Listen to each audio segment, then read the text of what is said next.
Are you getting a haircut or quietly cutting away the last bit of light on your face? Did you choose a bob to look younger, only to end up applying heavier makeup every morning just to balance things out? And if you're not quite sure, then maybe, just maybe, you've been getting it wrong. You're not alone.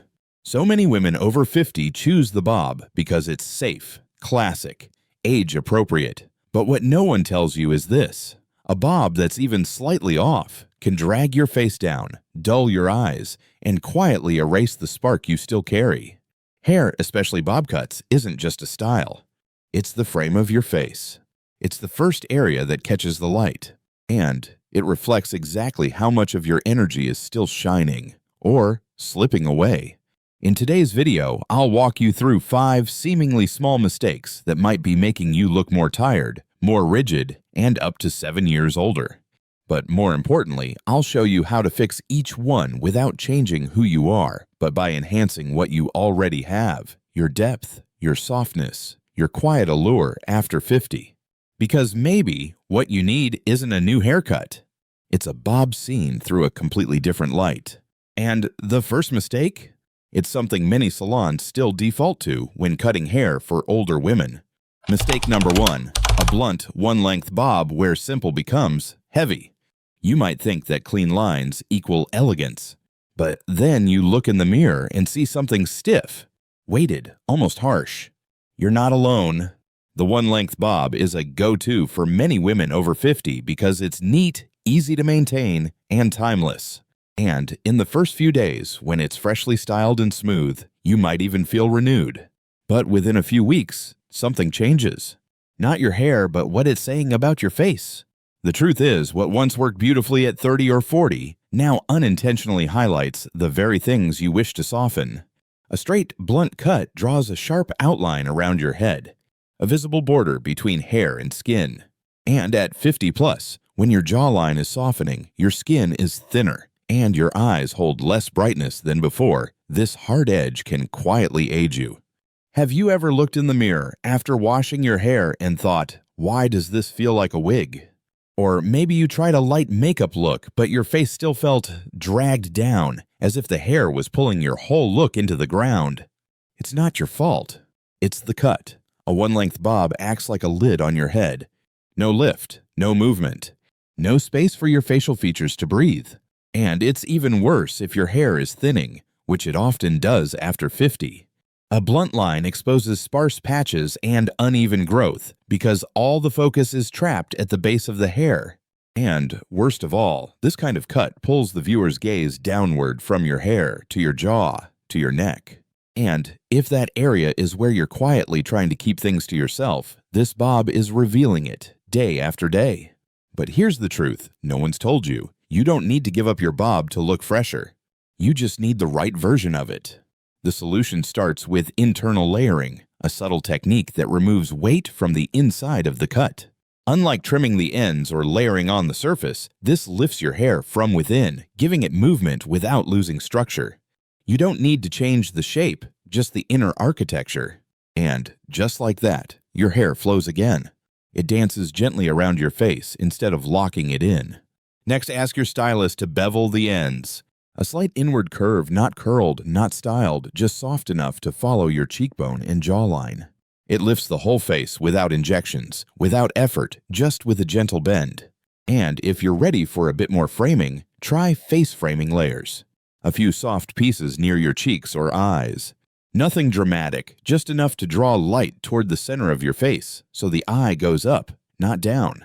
Suddenly, your face looks brighter, more present, more alive.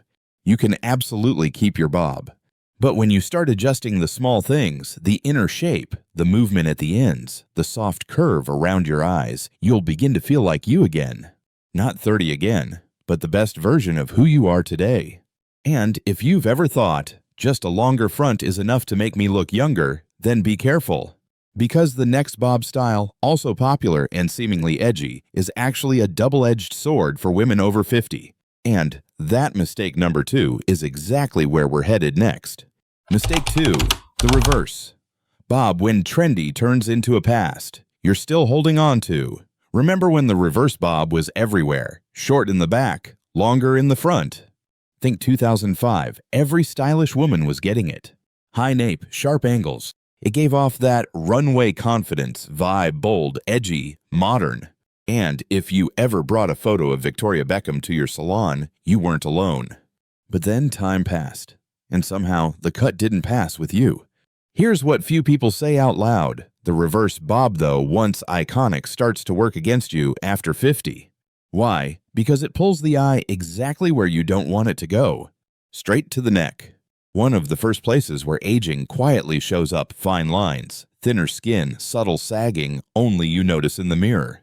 And when the longest part of your hair hugs that area, light, attention, and other people's gaze all funnel downward, right to the very place you wish they wouldn't. You might think you're channeling high fashion, but why does every blow dry feel like extra work? For less reward. The sharply lifted nape, the weighty front, together, they form a hard visual triangle at the back of your head. You can't see it, but others can't unsee it. And if your face is round, square, or heart-shaped, this cut exaggerates the imbalance. It shortens your face, compresses your neck, and adds visual weight, even if the cut feels light. To make things worse, the reverse bob is high maintenance. After just a few weeks, it grows out unevenly, front strands droop, the back puffs, and suddenly you've got two haircuts fighting each other on the same head. You spend your mornings smoothing, shaping, sculpting, just to keep the angles sharp. Angles that no longer soften your face, but rather compete with it. So what should you do?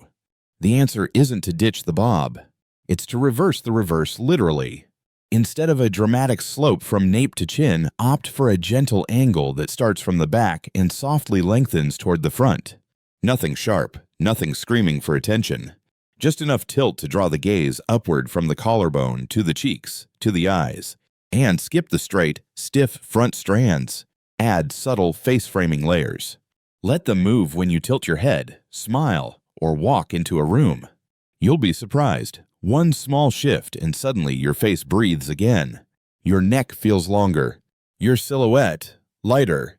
And your expression? Instantly more open, more relaxed, more you. The reverse bob isn't wrong. It's just stuck in a moment that doesn't belong to you anymore. You don't need to hold on to a haircut from 2005 if it no longer uplifts the woman you are in 2025. Which brings us to another bob that feels modern, feels edgy, but can, if mismanaged, drag your whole look down in ways you never saw coming. The over-angled bob. A cut that's meant to say chic, but ends up shouting something's off. Mistake 3. The over-angled bob when you don't realize you're wearing two haircuts at once. You thought that longer strands in the front would slim your face, until you caught a glimpse and realized it looks like you're wearing two separate wigs. That's the unsettling moment many women over 50 experience when they go for a bold, high-drama angled bob, thinking the diagonal cut will pull their features downward in a graceful way. But here's the hard truth. When the angle goes too far, you're no longer elongating your face, you're weighing it down. A steep drop from high at the crown to long in the front creates a visual cliff. The result? Every ounce of visual weight lands on your chin, your mouth, your lower cheeks, the very places where so many women over 50 are gently trying to soften. Instead of lifting the eyes to your gaze or your cheekbones, the style pulls the light downward and emphasizes exactly what you hope to blur: sagging skin, fullness around the jaw, and soft spots that tell time. On top of that, the stark difference between the back and the front breaks the unity of your cut. The back is short and abrupt, the front long and heavy, and when you look in the mirror, something feels disconnected. You catch yourself thinking, why does this feel like a costume? Or worse, why doesn't my hair photograph well anymore? You might take dozens of selfies, tilt your chin just right, and still, something feels off. It's not you. It's the haircut splitting your face into two stories, neither of which is telling the truth you want to show. And because this style was most popular in the bold, sharp-edged 2010s, it carries a certain try-hard trendiness that doesn't always age well. At 50+, beauty becomes less about dramatic angles and more about softness. Lightness, movement that honors your natural features, not works against them. So how do you keep a modern shape without tipping the balance? The secret is in the slope. Ask your stylist to start the angle right behind the ear, not from the crown. This creates a smoother, more graceful line that hugs your jawline instead of cutting into it. And keep the front pieces just a touch longer than your chin, not down to your shoulders. The farther those pieces fall, the more they drag your face down. You'll feel the difference the moment you blow dry. Your face will feel lifted. Your expression will feel lighter. You won't need to tilt your head or hide behind one side in photos anymore. And don't forget those gentle face framing layers, especially around the cheeks and cheekbones. They add softness, open up the center of your face, and give the light a place to land. You're not hiding, you're inviting the world to see you just the way you are. The angled bob isn't wrong, but too much angle? That's the fine line between stylish and overpowering. And if those mistakes begin in the front, there's one more issue we need to talk about. One that quietly begins at the back of your head. A place most women and even stylists get the balance completely wrong. The neckline. And that is exactly what we'll cover next. Mistake 4, the high nape bob, when elongating the neck ends up. Shortening your whole look, you thought trimming the back of your bob high above the nape would make your neck look longer. But why does it suddenly feel shorter? You're not imagining it. So many women over 50 have walked into salons with a quiet hope. If I cut the back higher, my neck will look slimmer, more graceful. But what they walked out with was the opposite. A neck that feels chopped, a head that looks segmented, and a face that somehow lost its softness. Here's why. When the nape is cut too high, you're unintentionally dividing your head into two disconnected shapes. A sharply trimmed back with length or volume in front creates a harsh contrast, and the natural curve of your head gets flattened into something boxy and rigid. It's exactly the kind of angular structure most women after 50 are trying to soften, not spotlight. Ever looked at your side profile and thought, something feels off? The back looks like it's been cut off. The crown puffs out, the front pulls down, and altogether it reads like stacked blocks, not a flowing silhouette. Even worse, a high nape exposes delicate skin areas where fine lines or creases may quietly appear. So instead of lifting the neck, the cut exposes it. Loudly, but this mistake isn't about the intention, it's about the execution. Because technically, a lifted nape is part of many modern bob designs. But when done without balance, it instantly backfires. So how do you keep the back feeling clean and refined without making your head look top-heavy? The first fix is simple. Lower the nape cut. Instead of lifting the hair above the occipital bone, let the back gently curve and follow the natural roundness of your head. That curve brings back softness, and when seen from the side, your profile looks fluid, not segmented. The neck appears elongated not because it's exposed, but because the transition is graceful. Next, ask your stylist for graduated layers at the back. These subtle tiers create just the right amount of lift at the crown without overwhelming your shape. They keep the volume refined and your proportions balanced, especially when paired with a slightly lower nape. Finally, keep the front just long enough, about chin length or slightly below. That length creates harmony with the back and lets the entire cut move as one. Soft in front, structured but gentle in back, it all works together like a well-balanced sentence. You don't have to give up a neat neckline. You just have to shift where it starts. So your hair embraces your shape instead of breaking it into disconnected pieces. And now, after all the shape-related mistakes from blunt cuts to overdone angles to extreme nape trims, we arrive at one final misstep. One that isn't about cutting too much, but about not cutting enough in the one place that matters most. This last mistake? It happens right in front of your eyes. And sometimes a few forgotten layers are all it takes to dim your entire expression. Mistake 5. No front layering when your hair starts hiding. You look in the mirror. The back of your hair feels light, airy styled with care. But the front feels like a heavy curtain hiding your entire face. You may have just walked out of the salon. The back has been beautifully layered, lifted, and softly shaped. But the front where every gaze lands first sits stiff and still, thick, motionless. Most people don't notice it right away. Many stylists don't either. But this one quiet detail, a lack of front layering, can leave your face looking tired, weighed down, and disconnected from the energy you still carry. When the front of your hair is left thick and untouched, no layers, no lightness, it creates the feeling of a visual curtain.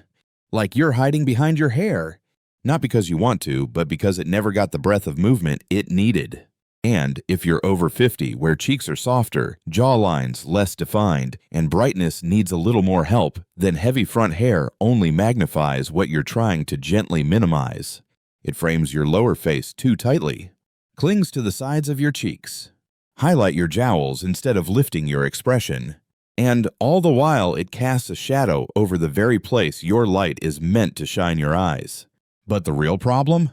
It splits your haircut into two separate worlds. A back that's soft and alive, a front that's stiff and stuck. You may have felt it already. Why does my hair feel disconnected? Or maybe you've curled the front, hoping it would hug your face, but it doesn't move. You tuck it behind your ears only to reveal the very things you wanted to downplay. And you wonder, why does my hair still not look right, even when the back was done so well? Here's the answer. It's not that your haircut isn't beautiful. It's that it missed the one place that matters most. The front where other people look first, where you look every morning, needs layers. Space, softness, room to breathe, but not just any layers. Start at the cheekbones and let them taper gently toward the chin. These layers won't thin your hair or make you look artificially young. Quite the opposite. They open your face, lift the eyes, lighten the cheeks, and gently shape your jawline.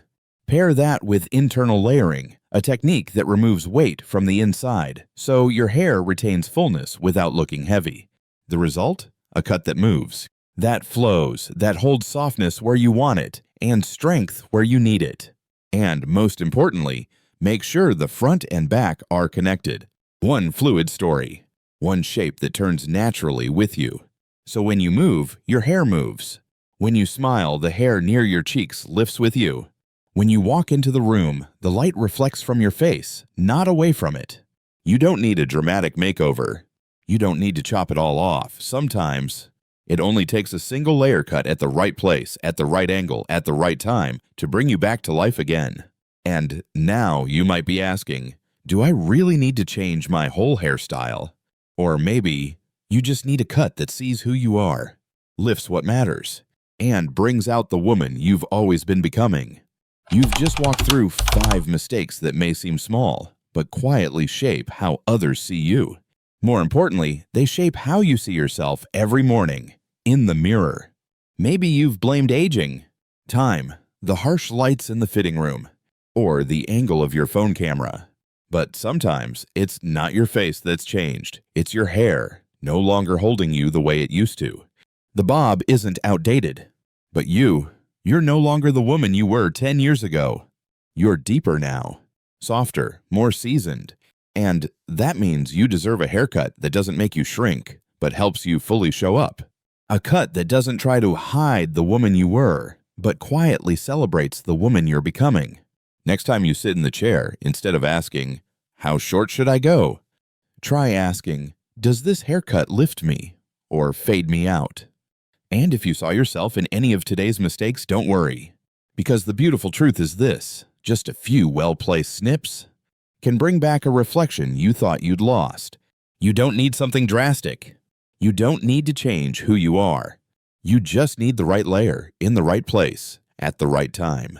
You don't need to look young again. You just need a hairstyle that guides the eye back to where it always belonged, to you. Hair doesn't hide who you are. It reveals you when you're ready to be seen.